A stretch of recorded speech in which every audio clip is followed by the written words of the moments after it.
You make money. You work hard. You try to be smart about it. And still, somehow, it never quite feels like enough. Morgan Housel wrote that about the way most of us actually live with money. Not the spreadsheet version, but the anxious, comparison-soaked, never quite settled version. That is what the psychology of money does. It stops being a finance book about 3 pages in and becomes something far more uncomfortable. A book about you. It has reached millions of readers, not because it teaches you a better strategy. It teaches you why your behavior will always matter more than your strategy.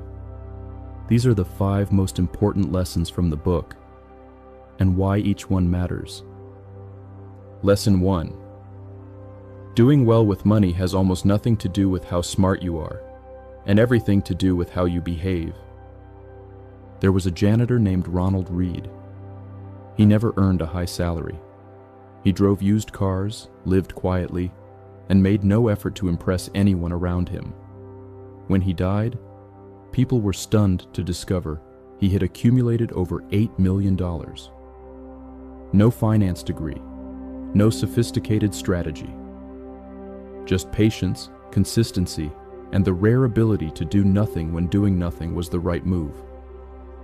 At the same time, highly educated professionals with 6-figure incomes were going bankrupt. Not from bad luck, but from the inability to control spending, ego, and the need to look successful. This matters because you have probably been told the answer is more knowledge, better tools, a smarter system. But the truth Housel is pointing at is older and simpler than that. Your habits will always outrun your intelligence. You do not need to be the most sophisticated person in the room. You need to be the calmest, the most consistent, the least reactive. The sentence to carry, I don't need to be brilliant with money. I just need to be steady. Lesson 2. Luck and risk are always part of the equation, and ignoring them is costing you. Housel places 2 men side by side. Bill Gates, who had access to a computer at a rare early age because his school happened to have one. An extraordinary stroke of timing that shaped everything that followed. And Kent Evans, his closest friend, equally talented, equally driven, who died in a mountaineering accident before he ever had the chance to build anything. One became one of the richest people alive. The other never got started. Neither outcome was purely deserved. Neither was purely random. This matters because most of us are running a quiet, relentless comparison, measuring our progress against people whose invisible advantages we cannot see, and measuring our failures against a standard of fairness the world never actually promised. Respecting luck does not mean dismissing effort. It means understanding that outcomes are not a perfect reflection of choices. Someone else's success may include advantages you were never given. Your setbacks may say nothing about your capability. The sentence to carry, I will not compare my story to someone else's outcome. Lesson 3. The highest form of wealth is not money. It is control over your time.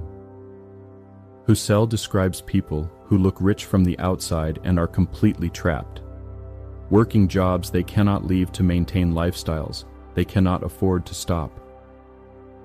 And then he describes something quieter. People who look ordinary, drive unremarkable cars, live in unremarkable homes, and wake up every morning and choose exactly how they will spend their day. No one to answer to, no performance to maintain.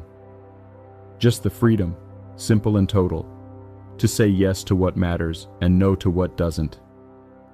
This matters because money is not really about the things it can buy. It is about the options it creates. The ability to walk away. The ability to rest without guilt. The ability to take a risk on something you actually believe in because you are not desperate. That is the thing most people are actually chasing when they chase wealth. not the object, but the feeling of being able to choose. The sentence to carry: true wealth is having the power to choose my time. Lesson 4. Saving is not an income problem. It is an ego problem.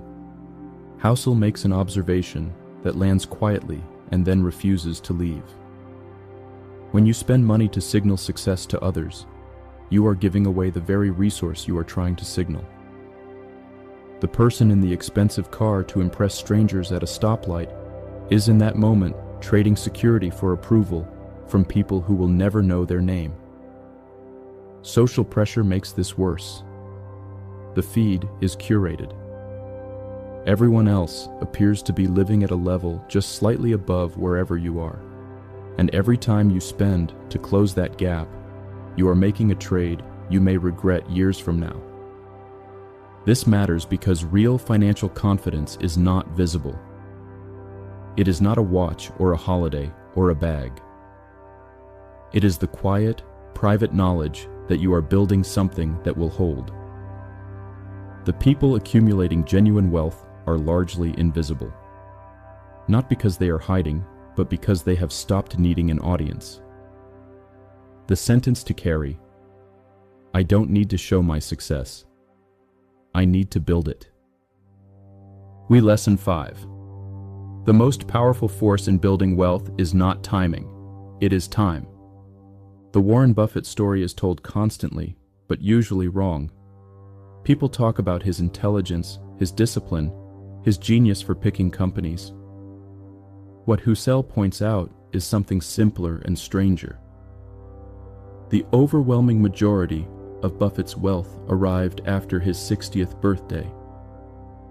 Not because he suddenly became better at investing, because the strategy he had been running for decades had been compounding quietly, invisibly, the whole time, and eventually the math became spectacular. Consistency held over decades does something that no clever entry point or perfect timing can replicate. This matters because most people are waiting to understand it better, waiting for the right moment, waiting until things are more stable. That waiting is the cost.